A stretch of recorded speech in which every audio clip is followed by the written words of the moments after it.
K98 Talk is expanding its lineup for 2015. This means we are expanding our advertising base. Whether you're a startup trying to push through to the next level or an established business trying to supplement your advertising budget, web-based advertising is a solid investment.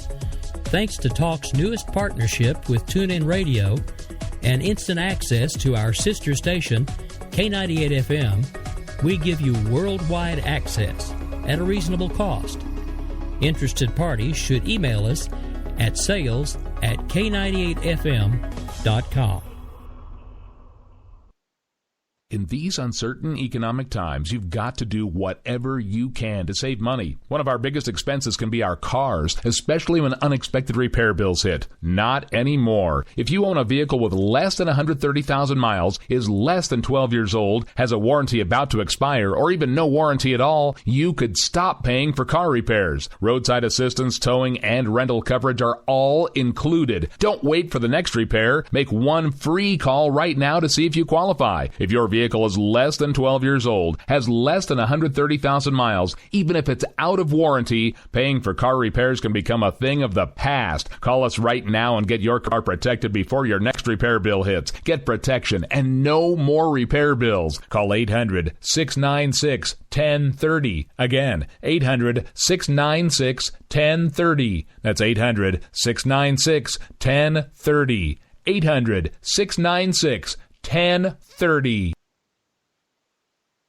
Joe had huge problems with the IRS. I knew it was coming. I hadn't filed taxes since 1990. All the IRS letters coming in added up to a nightmare. To get up to like $68,000, my heart started beating fast. It's like, there's no way, man. I mean, I ain't going to be able to do this. Then they stopped his paycheck. So that's when I started making phone calls and found U.S. Tax Shield. U.S. Tax Shield went to work immediately. They just took the bull by the horns. What blew my mind is he called the IRS right then and there. So why is U.S. Tax Shield A+ rated with the Better Business Bureau? Joe knows. They saved me a ridiculous amount of money. If you owe more than $10,000 to the IRS or state, choose the company Joe chose, U.S. Tax Shield. It was the best decision I made. U.S. Tax Shield is the way to go. Life is good. Thank you, Lord.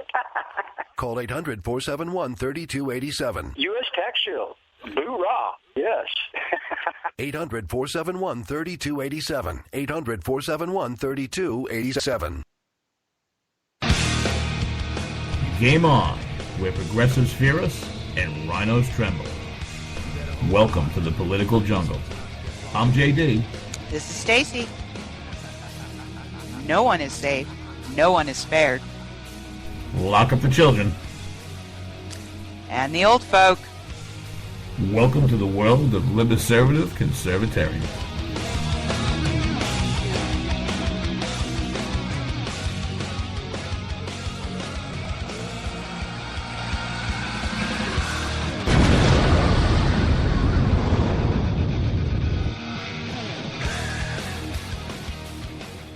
Good evening, Tuesday night, July 22nd, 2015, 10 p.m. Eastern Standard Time. That means it's JD and Stacey time for Game On here on K98 Talk. Welcome, political freaks, geeks, and back alley sneaks. Welcome back here to Game On at K98 Talk.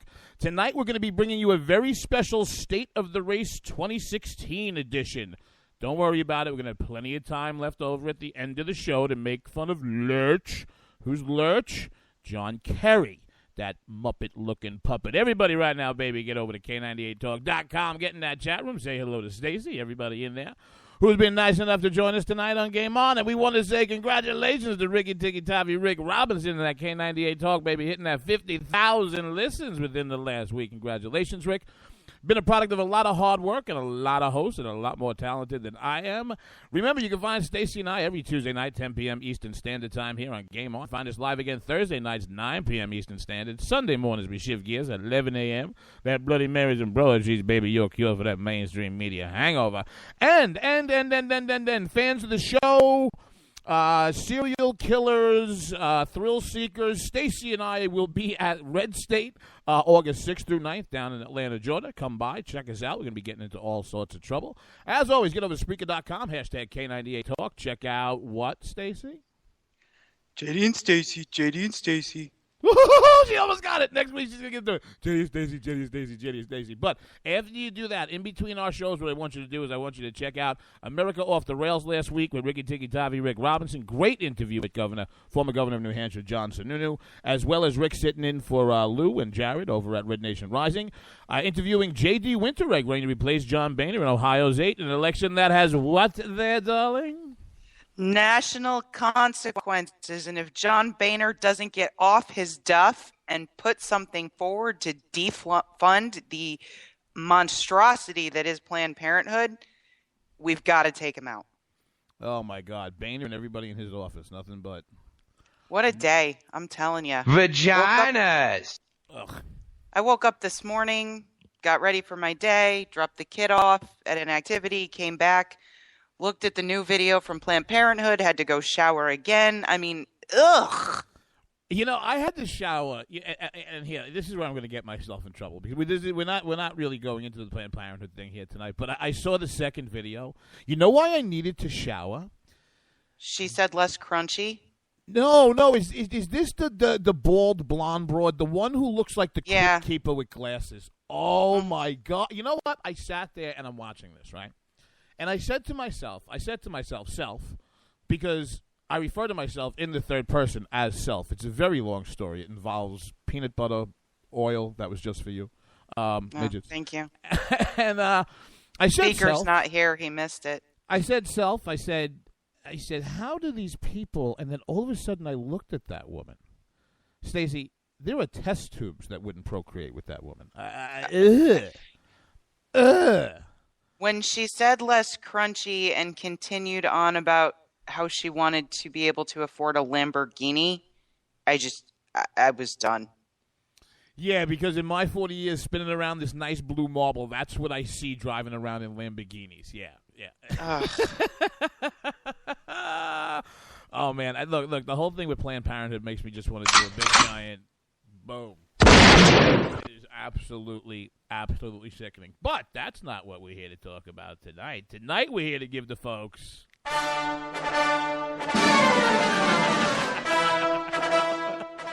We never knew how precious and apt this music would be, did we? Stace? Oh, yeah, I knew what the music was going to be. No, but I'm saying, I don't know that when we started down this road and clipped this for whatever the hell segment it was 1,000 years ago, we realized that it was literally going to turn into a 16. No, it was 15 before Kasich. No, it's 15. It's 15 and a half, and it's 15 and a half really only because of our buddy Pataki. No. Oh. Oh God. But I don't want to speak the man's name, who we dare not mention, that we're going to have to at some point. But for the record, JD found it hysterical that he gave out Lindsey Graham's phone number today, because I think Lindsey Graham is just an insufferable douchebag who I don't know. I think that he is so in love with John McCain that he's just running for president so that John respects him. I do not. Is anybody in the chat room, Stacey? Could you ask the chat room for somebody to give a rationale for the Lindsey Graham candidacy? There isn't one. Okay, we covered that. Quick, we covered that after his announce. I mean, just he has two supporters, John McCain and Meghan McCain. That's it. Don't make me call. A nickname for Meghan McCain jumped into my head this afternoon, and I am going to try like hell not to say it on air tonight. Okay, don't. We may not be governed by the FCC, but still, we have listeners. Yeah. But you know, Stacey and I were having a. It wasn't a defeatist conversation. I don't know. It was bordering on a realist defeatist conversation last night about the field and about the candidates and everything else.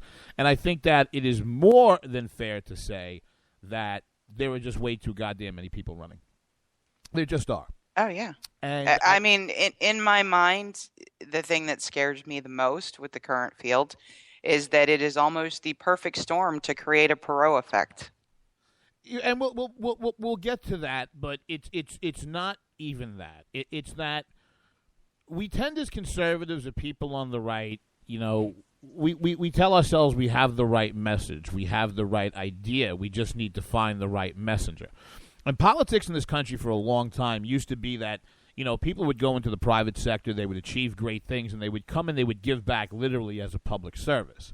I think what you've seen over the last half of the 20th century, at least the last quarter of it, is that people achieve in the private sector and then arrive in Washington and say, how can I rape and pillage Washington in my time that's there and enrich myself as well? So what you end up with, and I've said this to you many times, on air, off air, I think you have to start breaking down these candidates into groups and tiers, and who is really seriously running to be leader of the free world and commander-in-chief of the United States, and who is running to become a Fox News commentator, get a book deal, up their speaking fees, or get a talk radio gig somewhere. And well, and I guess I don't even. Hello? I'm pretty jaded. I'm not as jaded as you. I'm a lifelong New Yorker. That's a lot of jade. Okay, so yeah, all I'm saying is I'm pretty jaded. I'm just not as jaded as you are. I think there's a lot of people in it for what they perceive to be good reasons, but there's a lot of people who didn't take their fingers and put them on the pulse of the right side of the political spectrum before they decided to run, because they're really not a fit. If you look at George Pataki, if you look at Lindsey Graham, to some extent Huckabee, okay? Some extent Huckabee. Gotta be careful. He won Iowa last go around. I'm sorry, we've put that coat on 7 or 8 times now. Can we just give it to Goodwill? He should have just stayed on Fox. Seriously. I understand, and we have actually a breaking audio cut of a Huckabee event. This is Mike Huckabee speaking about 52 minutes ago in Kansas. We're on a mission from God. Which basically is the whole tone, the whole tone and tenor of his campaign. But I want to be careful, and I said this last night, and I don't want to start hopping all over the place. But I want to be very careful with Mike Huckabee, where he does go after the evangelical social issue vote, which is fine. I mean that's not a demographic. Well, so does Ted Cruz. Let me finish this. That's not a demographic that. Those are not issues that are going to go to the top of my ballot list. But fine, I don't judge. God bless. What I'm concerned with is not that what I'm concerned with is I want to be very careful trying to tag him as a downstream candidate, because he won Iowa, I think, in 2012, didn't he? I mean, if you go back and look at the numbers and look at the surge, and everybody had one, he was a very for-real candidate, and he was a for-real governor. So I know people may not like the churchiness aspect of him or how the churchiness aspect of him gets painted on him, but I don't think that you can necessarily at this point sell him as a downstream candidate. This is just one humble man's opinion. But I personally want to be careful tagging Huckabee with the throwaways. And then after 2012, he got a Fox News show and hyped the false diabetic cure. I don't see him as serious, and I think it's more what he's done between 2012 and now. No, Stacey, but you have to understand something. The guy has won statewide election in Arkansas at a time when Arkansas was a blue state. I cannot remember. Did you see this article? Oh, did I send this to you? Folks, I hope I don't get this wrong. Google how Hillary Clinton turned Arkansas red or turned Arkansas Republican. I read it within the last few days. I apologize for not having it at my fingertips. But, he governed at a time when that state was pretty solidly Democrat, and he was still elected statewide. He was still pretty popular on his outshow as governor, and he has run on the national level. I'm not turning this into an infomercial for Huckajuice, but I don't think you can necessarily tag him there yet. Who I think is definitely okay. We were talking about Lindsey Graham. What's the rationale for his candidate? Bobby Jindal is another one. I asked the same exact question. Of Indian American governors who would run, or what I thought it should have been Nikki Haley. I think she has a better story. Not Jindal. I don't understand Jindal's candidacy. John Kasich, who's actually, I saw some of his announced today get panned.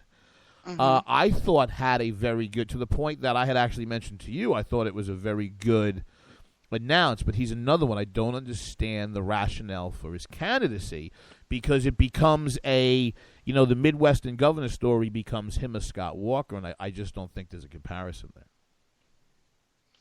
Yeah, I mean, I guess if I'm, to think about the race in total, when I take a look at it, my personal desire is for serious people.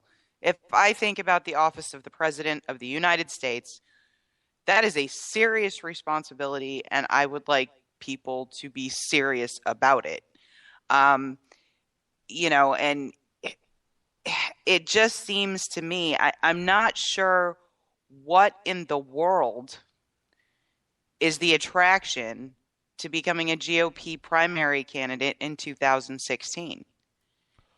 I mean, this is an unholy number of people attracted to this particular circus. This goes back to what you and I were having a conversation about last night. I happen to think that as an institutional national party, the Democratic Party and the Republican Party couldn't be more diametrically opposed right now, and I don't mean in policy issues. I mean that if you take a look of what Democratic voters are willing to excuse in their candidates, whether it's felony after felony after felony, or the fact that 12 or 13,000 people will show up to see Uncle Bernie. Is this not? Oh, Mr. Vargas, are you in charge here? Are you in charge here? The colored people are yelling. But you you did not just say that. Oh my God! Isn't that what he? No, that's not what he said.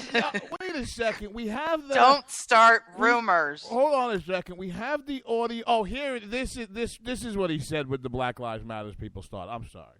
Hey, where are the white women at? I always get that confused. Well, but if you looked at the crowd shot, they were everywhere. So. White women. Who's anyway. they? Oh, be careful. Be careful. I said the white women. Be careful. Throwing around your theys. But let me go back and make this point before we come out of the first segment. Democratic Party voters are willing to excuse felonies up to probably and including murder or child rape and support their candidates in lockstep unison. Do you want to know why? Because Democratic Party voters, and especially Democratic Party primary voters, believe that whoever the candidate is, it is a vessel to be put into office, and they will go on and fulfill the planks of the Democratic Party machine. There is nobody. No, let me correct myself. A lot of this, and some of this, isn't so much the candidate's fault. The Republican Party for so long has been a party of opposition that it doesn't formally stand for anything at the national level that somebody can rise up as a leader and lead people behind. Because we had this conversation, I just think your average Republican primary voter takes a look at the field right now, and as much as they might be enthused by this, or they might be enthused by that, they really don't believe that any of these people are going to forward the planks of the Republican Party, where every Democratic voter knows, whether it's by hook or by crook or with Obamacare, getting it passed through a budget reconciliation gimmickry after paying everybody off. And again, I'm not advocating for this kind of chicanery, but do you follow what I'm saying? No, I do, but here's my thing. What I'm seeing What's your thing, babe? Right now, I'll put it away in a minute. You have the thing out right now? Wait. Anyway, okay, go ahead. What I am seeing right now is such an insane level of distraction over nothing. We have an Iran deal. We have a healthcare organization, if that's what you want to call it. I call it an abortion mill that is where felonies.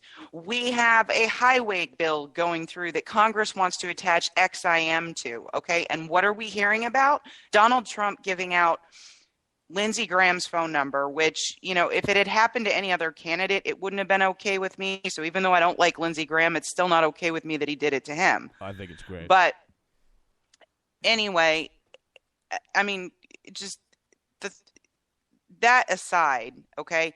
What I will give Donald Trump credit for is putting the immigration issue on a bullhorn. Now, I think some of that was timing, because had it not been for the untimely death of Miss Steinle, it wouldn't have been turned around and spun in his favor. I truly believe that. Politicians going to spin and politicians going to politic. Everybody in chat right now, start asking Stacey a lot of questions. Give her a bunch of quizzes because coming back on the other side of this, it's not all doom and gloom. Stacey and I are going to show you some Republican candidates who have learned how to speak to the media and just have to learn how to speak through the lens, over the top, and to the people. We'll be back in about 3 minutes.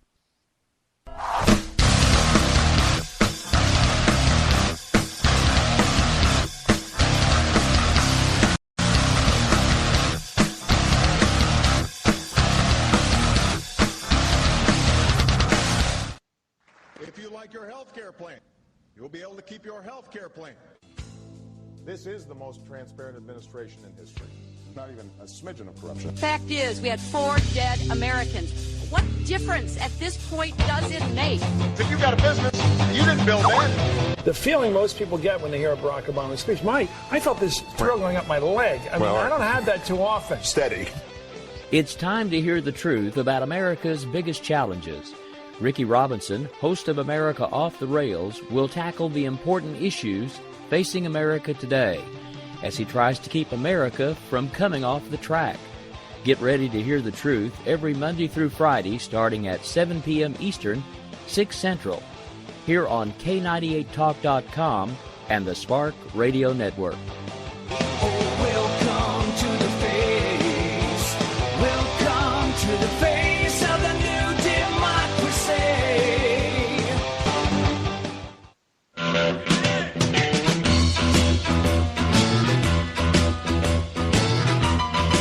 Red Nation Rising brings you Town Hall Radio. From a single tweet to 3 million a month, our community is a force to be reckoned with on social media. So don't miss our show, Thursdays, 8 p.m. Eastern on K98 Talk. Our chat room is our co-host, and you ask the question. Join us and be heard. So get ready to sound off on Red Nation Rising Radio. No one else is going to do it for you. There's a wild, wild whisper blowing in the wind, calling out my name like a long lost friend.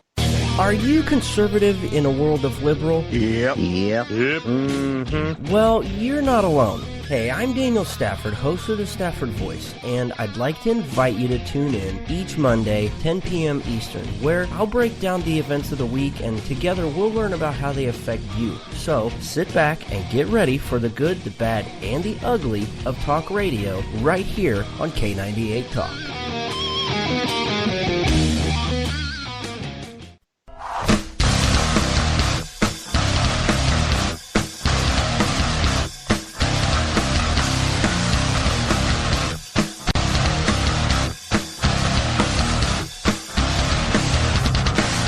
JD and Stacey back here on K98 Talk with the game on. Everybody right now, get over to the chat room, K98Talk.com. Say hello to Stacey. Continue the discussion. We have our very special 2016 State of the Election edition that we're carrying over here all the way through segment number 2. So where do we leave off? Reality TV primary. Wait, say that again? The reality TV primary. Oh, well, aren't they all kind of, sort of? You know, I guess, but I would like to see. Number one, serious people. I also like happy people. And I don't think, and I truly don't think this, and this has to do with some other work I'm doing, you know, for a not-for-profit, et cetera, that has some specific objectives. The venom and anger that we're currently seeing all over the place is not going to attract younger voters who might be attracted to some other messaging that the conservative movement has to offer them. If you think about, and I referenced this last evening when we were talking, I want Reagan.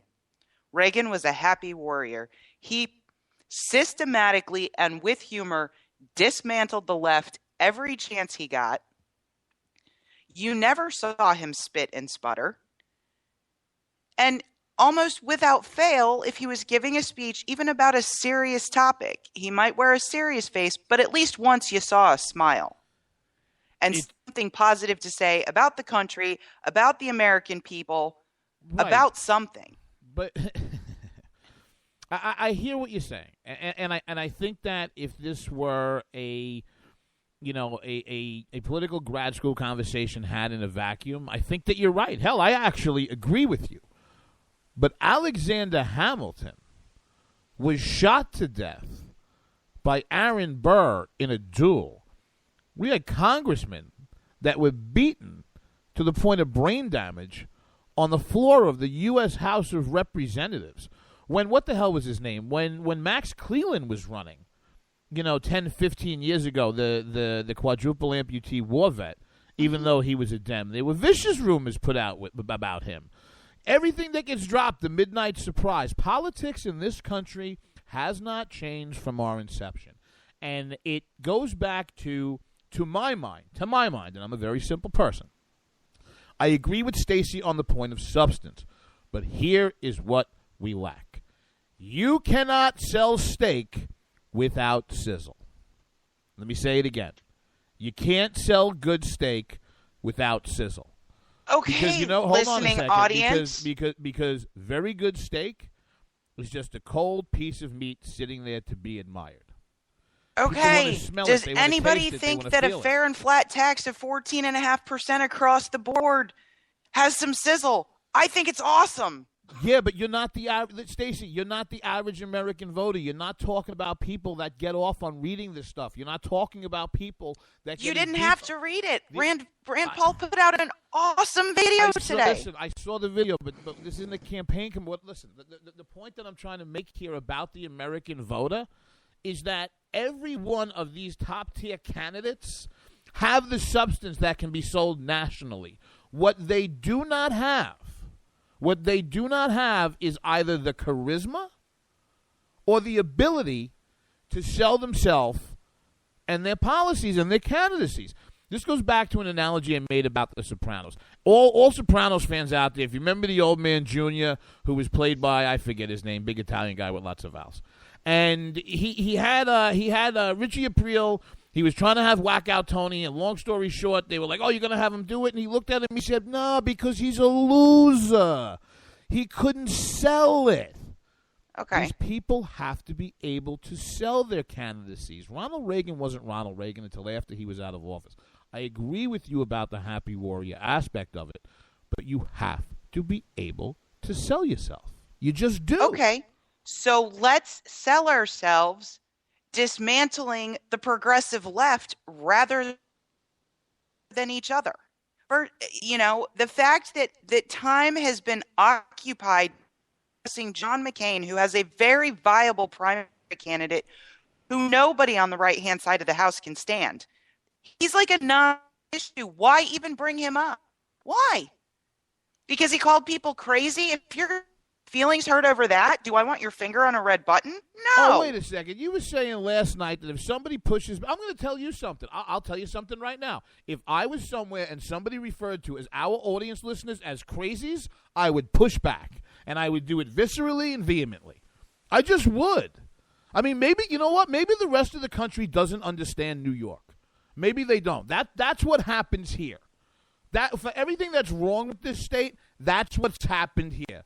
Somebody slaps yours, you club theirs. Okay, so you walk around calling people stupid and idiots for a week, and somebody finally breaks down and calls you a jackass, and you do what? I mean, to me, it is so infantile at that level. It's just why? Stop. Because just stop. Because the void never to be talked about because my the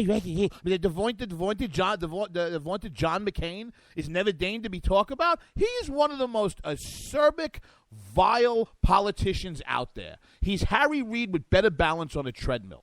But he's a senator who has a primary candidate. If you want to piss off John McCain, throw your support at Kelly Ward.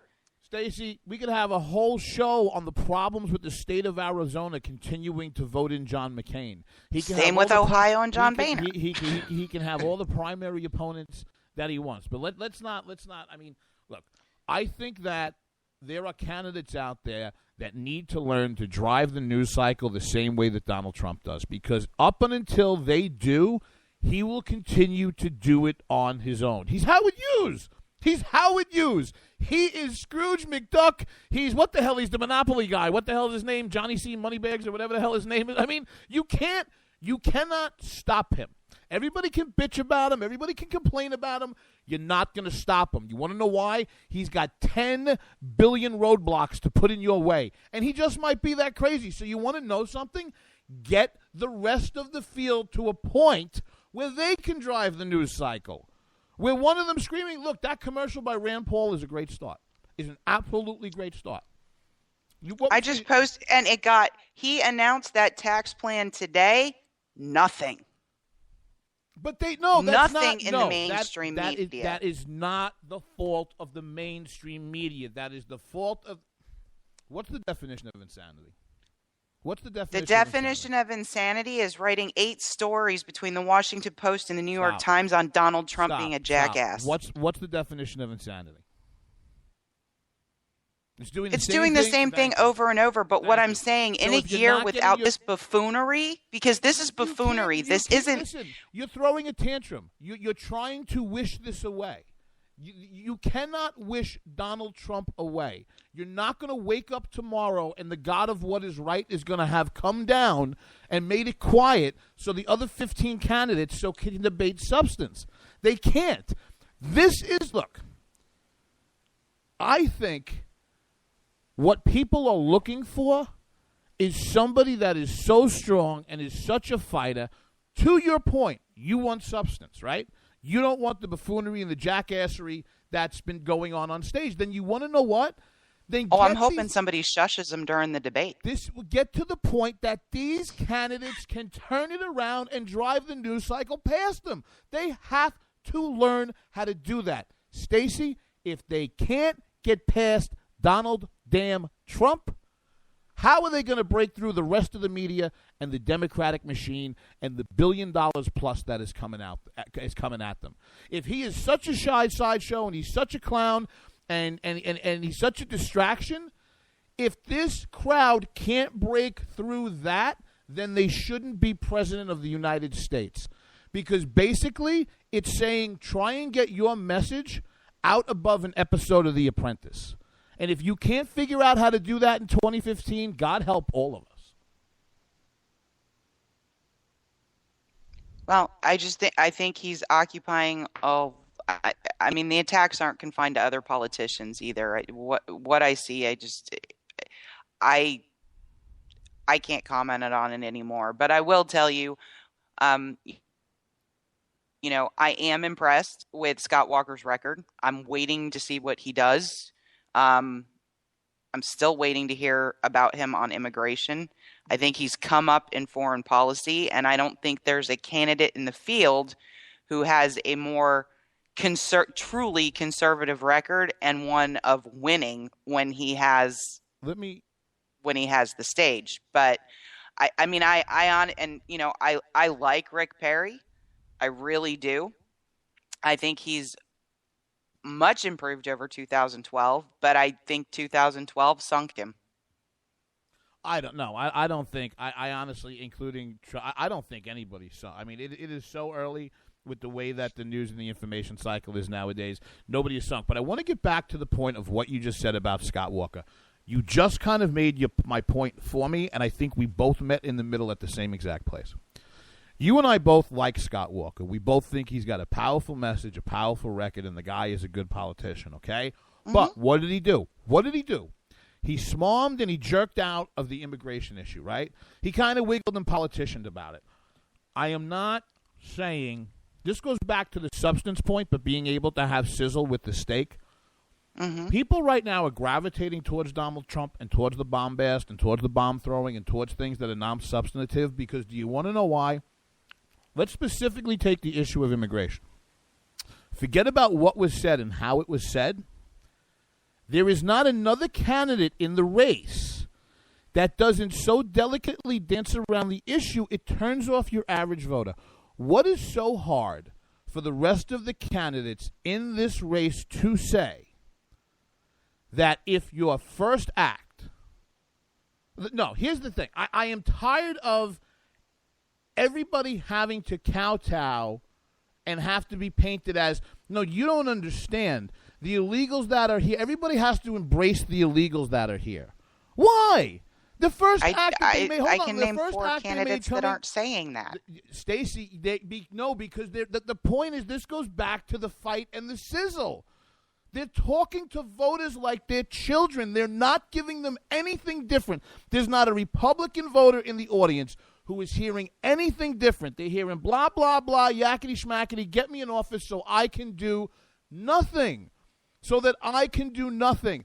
Have one candidate, pick the candidate whose immigration policy that you like the best, and have them come out and rationally and compassionately say to an American voter that they understand their frustration, that we're not supposed to feel guilty and have to wrap our arms around the illegal population that's here. We're not supposed to be told that we're evil, awful, racist, nativist, or whatever it is, because we honestly believe in a country's national sovereignty. And they don't have to say vicious, vile things to do it.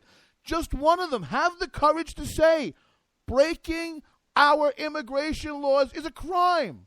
That's it. Scott Walker said it. Oh, stop. Scott Walker was all over the media for having a kid in there who said, Governor Walker, do you want to deport me and my family? And he said, if you're here illegally, yes, you should probably leave. You just said that one of your biggest problems with his announce is that he didn't speak to immigration because he didn't speak to a specific program or specific tenets of what he thought a immigration policy should be. This was a statement he made during a town hall. This goes back to the pundit set versus your average voter. Your average voter did not hear him very forcefully stand up and say, people who have entered the country illegally have committed a crime. Now, it is a long step to get past that and whether or not everybody can be rounded up and deported. But for the love of God, would one Republican politician, would one person running for president for the United States in the Republican Party, would one of them just did plainly black and white and say, if you enter this country illegally, it's a crime? No, it goes back to his announce and kind of, you just said about. He did it on camera to an illegal. You were just saying it doesn't matter what these guys do once, twice. You just said in his announce, hold on a second, his big moment to come out and shine and to talk to the Republican primary voter. Nah, we're not going to talk too much on immigration. Where was the story of him coming out and said, you want to know something? And there was an illegal immigrant who came up to me, and I told him, buddy, you shouldn't be here. That wasn't in the speech. Because it happened after at a town hall on camera, and it was covered. Then why wasn't there a part in his speech that said, let me tell you something, as a candidate for president of the United States, if an illegal immigrant comes up to me and tells me they're illegal, I'm going to tell them, you should not be here, buddy. And it's because are you more impressed by somebody bombastically saying it in front of a camera or somebody addressing which one do you think takes more courage or more conviction? When was the last presidential election the Republican Party won by any kind of comfortable margin? 1984. 88. 88, I'm sorry. There are listeners in our audience who weren't born yet. I get that, JD, but what I'm saying is this. You know why that statement was all covered up? Because John McCain and Donald Trump were pissing at each other. I will not. Let me tell you something. You can blame all the ills of what's happening on Donald Trump all you want. How many people actually watched Donald Trump's announce versus heard his comments via the mainstream media? Even on the conservative side. If it wasn't covered, nobody would have heard it. This is becoming a proposition. Listen, like I said, no problem. If you want to lay the ills of the Republican Party at the so right up until Donald Trump got in this race, it was nothing but the Garden of Eden and purity and light and sweet. And oh my God, what happened? What happened to our phenomenal presidential race before Donald Trump got here? He ruined everything. There wasn't a goddamn thing going on. What I am saying, which is my version of reality, is the voters did not watch Donald Trump's announce. They watched his caustic comments in clip on NBC, ABC, Fox, wherever. Scott Walker made those same comments on camera. You can find them on YouTube. they were never cut and displayed in those same venues. So, yes, I do believe the mainstream media is promoting the buffoonery. I believe they're laughing their asses off. Truly believe it. And it's a calculated decision on their part. They want to keep serious candidates. When Trump implodes, which he will, I truly believe that, Jeb becomes the natural successor. You're hoping for it. I mean, there's a big difference. At least be candid. You're hoping for it. And I'm not even a Trump supporter, but be open about it. You're hoping that he implodes, correct? So that we can get back to this pan-utopia of a presidential race that didn't exist before he got in. And I didn't say it was pan-utopia. I see it completely. You're putting words in my mouth. What I would like to do is get back to actual issues that people were talking about. We saw Mark Rubio speak. We saw stories on their positions on issues after they announced. We saw all that stuff. We're not even if it had a leftist slant to it. At least you could go educate yourself with more detail. This is rewriting the history of media. Listen, those Trump comments and all of Trump's comments. So it's just ABC, CBS, and NBC that are playing them. Trump's comments are on the mainstream media. They're everywhere over the conservative media. They're everywhere over the liberal media. And they're translated into several different languages. It goes back to my point, is because to lay the problem of this race at the feet of Donald Trump is to fight human nature. Why do you think we know the name of P.T. Barnum? Because P.T. Barnum knew how to sell. I mean, look. If P.T. Barnum was the campaign manager of one of these other candidates, Trump would have been blown up a week and a half ago. And it goes back to my point that to my mind, it's not that this bully has come and disrupted this great sandbox that was going on. These people need to learn how to fight. Would you agree with me that the mainstream media has gotten more partisan and more visceral year over year and election cycle after election cycle and more comfortable openly filleting Republicans and conservatives than they were when we were younger? Would you agree with that? Yes. And right now, if Donald Trump would train his ire and his anger at the progressive left and Hillary Clinton and what he's going to do different from them. No, today he said, I don't agree with Obamacare, but I like universal health care. But what are you? Stacey, you can't but you're now making exceptions for I can't, and you keep putting me in the position of defending somebody I'm not even a supporter of. But you're making exceptions for him that don't exist for everybody else. Donald Trump is not running in a general election campaign right now, and neither is Hillary Clinton or Bernie Sanders. They are running in their respective parties' primaries. I just said the progressive left. Tell me how the country is going to look different in 2020 if you are elected president. That's what I want to hear. They have to defeat each other and get attention. This is politics. This is the mechanics of the system. They have to get through the primary.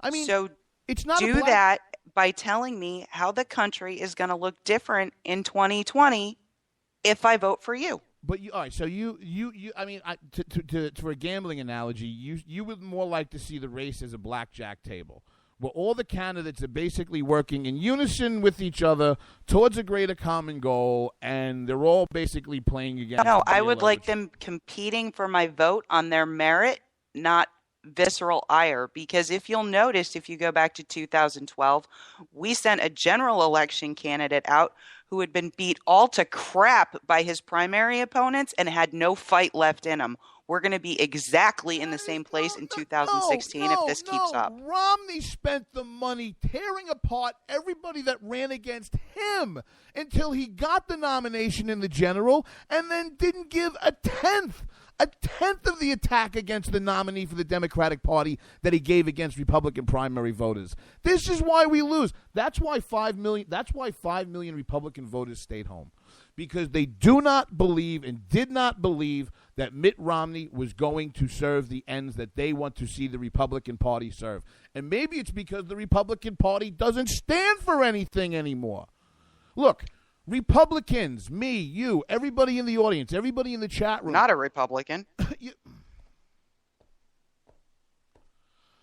All right. If we have to start playing the language game, we are voting within basically a two-party system. I cannot remember a viable third-party candidate that almost won the election. So for the purposes of this discussion, we're speaking Republicans and Democrats. Mm-hmm. So let's go back. It sounds like everybody's wearing jerseys. Let's say red jerseys and blue jerseys, okay?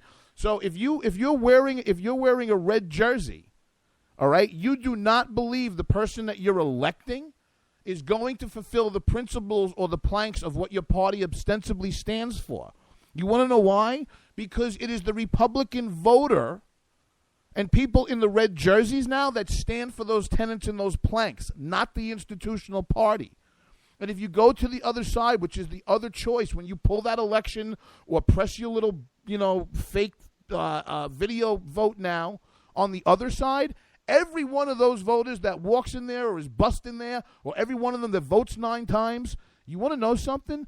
They believe in the bottom of their heart and soul, so much so that they push to have 30-day voting, 45-day voting.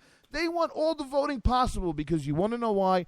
They believe if they get one of their people in there, that they're going to fulfill the tenets and the planks and the obligations that their party stands for. And you want to know what? They're right.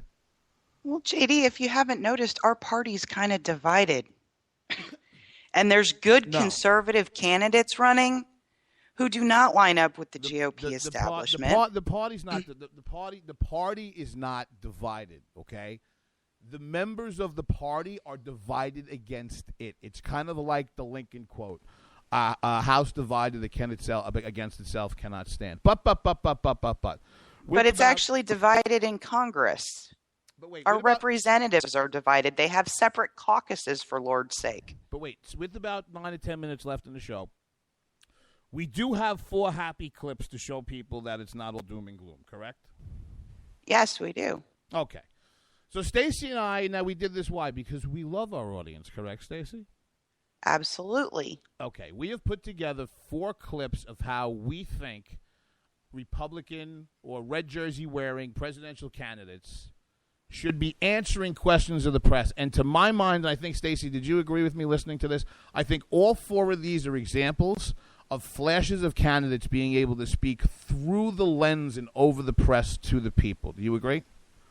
I would actually assert that the way that Carly presents herself has been fairly consistent. She's been doing a lot of press avails. Rand Paul, I think, is pretty consistent of Rand. The brief flashes for Rick Perry and Mark Rubio, who have had bright spots but not been very consistent. Right, but taking all of their poll aggregate numbers, nobody's flashed ahead of anybody else. I think that's the point. So here they go. Carly Fiorina taking apart Katie Couric a little bit. What you think about climate change? I do not think climate change is a national security threat that equals in any way Iran getting a nuclear bomb, ISIS beheading people because of their religion. Let me rephrase it, or actually just repeat it. Do you think climate change is a serious issue facing the country and the world? I think it's an issue, and I think we ought to be focusing time, energy, and resources on innovations that will help address this issue. But I think we need to keep it in perspective. I think a far more serious issue is the number of Americans whose lives are tangled up in webs of dependence. I think a far more serious issue is people who aren't getting a good education. I think a far more serious issue are the dangers we face around the world. I think a far more serious issue right now is the fact that our government is a vast, bloated, unaccountable, corrupt bureaucracy. I think every one of those are more pressing and immediate issues. Let's do a sort of lightning round style with these coming out of the end of the show. 2 takes and thoughts to my mind on that. The first one is just throwing back in the face of that smarmy elitist Katie Couric. Let me repeat. And I thought that she just gutted her absolutely brilliantly. And when she took it and didn't go complete right-wing nut job on the issue, but then broke it down and went, oh, yeah, if you want that to be an issue, fine. But I think that this is more important, and that's more important. Those were 2 big takeaways I thought that were fantastic in that. Well, and not only that, but if you get a chance to look at the entire clip, her energy answer was spot on. One of the things she says in the clip is, we can tell the American people, and I think they're pretty good at making decisions when you tell them what the trade-offs are. Her message about the smarts and the good ideas that the general citizen have, I think are something she really needs to play up and needs to resonate more. Agreed. This is Rick Perry actually kicking a little Texas boot dirt in the face of Mark Halperin, who can be another smarmy bastard. Governor, I'd like to ask you a couple questions about Planned Parenthood. There's a weighed in on. First, I'd like you to say, does Planned Parenthood do anything, provide any services that you think are valuable? If so, what are they? And second, why are you so troubled by this video? Well, Planned Parenthood does give some services that I would suggest to you are good for women's health, but being a purveyor... Which ones, Governor? I'm sorry, just to be specific on that. Oh, I think some of the cancer screenings, some of those types of screenings are obviously good for women's health. But when you look at the overall picture of what they do, they're in a business that the people of Texas have a real concern about. And Mark, let me ask you, you looked at that video and you're good with it? I think the video raises a lot of questions, and you and others have raised them. It does indeed, and I think you've just answered the question for us. Thank you. I want to reiterate that I think it's way too early. I far from think that Rick Perry is dead at all. I think that he is a very viable, potent candidate. Two quick takes from that. I thought that finally Republican candidate was prepared. He knew that they were going to ask him to give a specific answer on services. Kudos to him and his political team on that. And I think this may win the award for the best thing. Not only did he turn it around and have an answer, but he put Mark Halperin in the position of having to defend an asinine question that he originally put on the governor. Spot on. And I think every political consultant consulting every candidate should be huddled in a room watching that and going, how do we develop that skill in our man? Ooh, baby. Because they get asked a lot of stupid gotcha questions that could be turned around like that. Wait a minute, we talking about skillful men up again? Hey, here I am. Hey. Okay, very prescient. Rand Paul, who we had the press release, evidently had gone into witness protection for a while. Go over to YouTube. Stacey, I think, said she had posted up. He has a great commercial up on shredding the tax code. This was him completely eviscerating Debbie Wasserman-Schultz. And last question, Paul Steinhauser. Senator, the DNC is picking up on your comments you made with AP this morning on abortion. I just want to know where you do stand on exemptions. Should there be any exemptions for abortion or not? What's the DNC say? I guess here's the question. We always seem to have the debate way over here on what are the exact details of exemptions or when it starts. Why don't we ask the DNC, is it okay to kill a 7-pound baby in the uterus? You go back and you ask Debbie Wasserman-Schultz if she's okay with killing a 7-pound baby that is just not yet born yet. Ask her when life begins, and you ask Debbie when she's willing to protect life. When you get an answer from Debbie, come back to me. Two quick takes. Absolutely brilliant, doing a little levity about what's the DNC. And again, same thing as Perry, turning the question around on the questioner. I loved that one just because I hate Debbie Wasserman-Schultz with a passion. It only would have been better for you if it was Sally Cohen. And her answer to that was so poor and so out of line with the majority opinion in the U.S. that the GOP should have done such a better job. All right, we want to get Marco in here, and this clip is about a minute and a half. This is Rubio. This is about 7 months ago. This is before his formal announcement, very topical. It's on normalization with Cuba. An FIU poll conducted earlier this year, the embargo notwithstanding, showed that a supermajority of Cuban Americans support resuming normal relations with Cuba. How is it that you take a position that is contrary to that of the supermajority of your constituents? Well, first of all, I don't think, especially on issues of deep principle such as human rights, dignity, and democracy, that we should take our cues from a poll. Second, we have a poll every 2 years in the state. It's called elections. As far as I can tell, every one of our members of Congress that's been elected in those districts agrees with my position and I with their position on this issue. So where is the pro-embargo, pro or anti-embargo congressperson from the very district that you said was polled? I think that's the ultimate poll. And I think people have spoken. And if tomorrow they want a Castro appeaser to be their next senator or their next congressperson, they'll have a right to do that, I suppose. But I just back up and just say to you that on matters of principle such as human rights, it shouldn't matter if 99% of the people it's okay to back up a dictatorship. I hope that I will always be on the right side, even if it may not be the popular side or the winning side in any given poll. Although I dispute that in this case it is. Marco, to follow up on that. All right, Stacey, we're right at the mark right here. That is, as we're going to the outro here, I know you got the keys. We're going to start it up. Tell the audience how we can keep ourselves united and focused instead of having these circular firing squads. When you come across videos, when you see interesting things about all the candidates that you think people should know about, please share them. Don't just rely on the sound bites and what's running through your feed. I absolutely concur. I am starting the car. Tell people how they can learn from you this week on how to defeat the machine. Oh, gosh, on how to defeat the machine. I'm just going to be posting all kinds of stuff, getting ready for Red State and working hard with a not-for-profit that's going to launch here shortly. Continue to build what I build, Obama. And, yes, I'm getting ready for Red States, too. And remember, kids, because we love you so much, we're not just coming back Thursday night. Stick around to the end of the commercials. JD's got a special for the Viagra spot.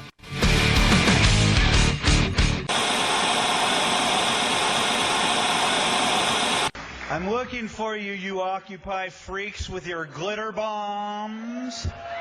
Bring it on! Bring on the glitter. Everything has changed. Everything has changed in the last few years. Conservatives used to take it, and we're not taking it anymore. When our water heater broke down last month, it was a nightmare. It took 5 hours for the plumber to show up, and he charged us a couple of $100 just to come out. And then it cost another $1,800 to put in the new water heater. By the time it was all said and done, I felt like I'd been taken. But what else could I do? The smartest thing you can do is get a home warranty from American Residential Warranty. Their home warranties pay to repair or replace all your major appliances when they break, and they will break, and at the worst possible time. Call American Residential Warranty right now for free information on home warranties starting at just pennies a day. Don't wait for your refrigerator to stop running or your ceiling fans to stop turning. Call American Residential Warranty right now. Ask how you can save up to 50% on washer and dryer coverage. Just call 1-800-513-6154. That's 1-800-513-6154. Again, 1-800-513-6154. Call now.